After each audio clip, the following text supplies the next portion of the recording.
We're making fried apple hand pies.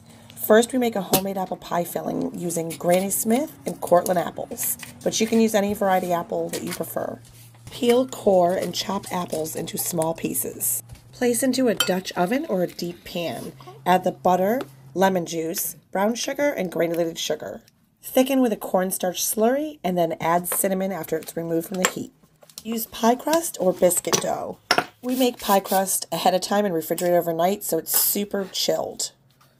Roll out the pie crust into little ovals, leaving the exterior edges slightly thicker. This will help you with crimping them and sealing the hand pies. Scoop cooled pie filling or chilled pie filling into the center of each oval. Fold over edges and trim with a pizza cutter or a small pastry wheel, and then crimp the edges using a floured fork. Save time by prepping everything ahead of time. Make a big batch of apple pie filling and refrigerate it in a large bowl overnight. Make pie crust ahead of time and refrigerate that overnight in large zip-style bags. I generally make 2 large zip-style bags of pie crust. This way I can work with one bag while the other one stays in the fridge, and then change them out if my pie crust becomes too warm. You want your pie crust as cold as possible. That way it's a lot easier to work with and your pie crust will stay flaky. Pinch off small rounds of pie crust, roll out into the ovals, leaving the exterior edges slightly thicker. Add the cooled or chilled pie filling to the centers. Fold over, trim the edges with a pizza wheel or a small pastry cutter, and then crimp with a floured fork. This will help seal the pies. Place your hand pies on a half-sheet pan that's lined with parchment paper, slightly overlapping. We do 3 rows and 5 pies in each row. Once you make enough hand pies for 1 half-sheet pan, wrap the entire sheet pan with plastic wrap, give it a good wrap, and throw it in the freezer for later. Hand pies will last in the freezer for several months. When you take them out of the freezer, discard the plastic wrap as it'll cause too much condensation and pies will become soggy. Pop them apart right away and place them on a room temperature sheet pan to thaw. I'm getting ready to make some apple hand pies. These have been previously frozen. They thawed for about an hour and a half or so,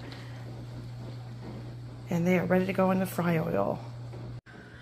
Okay, we have canola oil that's in this 13 1/4 inch cast iron skillet, and we're going to put in some apple hand pies. These have been previously frozen, but they're thawed.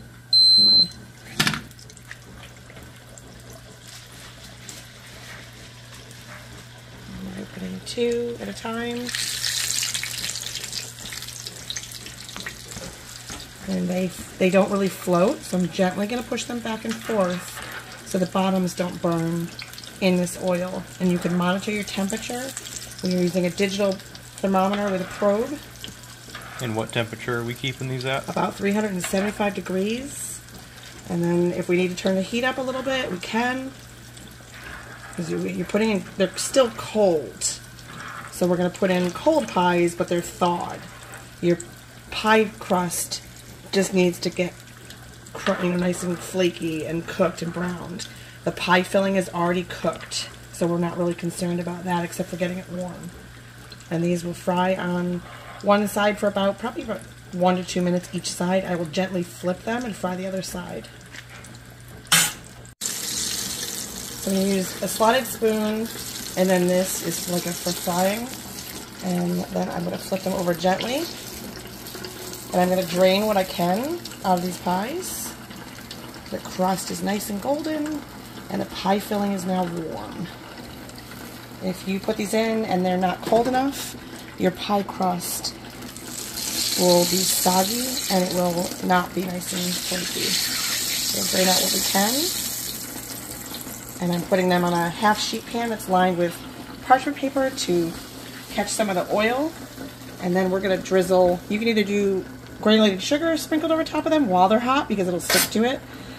Or we are going to put like a simple glaze, which is powdered sugar, a splash of vanilla, and whole milk. And you just whisk it until it's nice and smooth and use the consistency that you prefer. So that's what I'm going to put over these.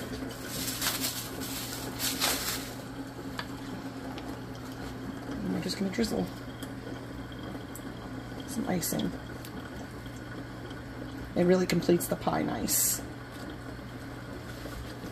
And we'll let those dry, and then I'll package them up to go where they're going.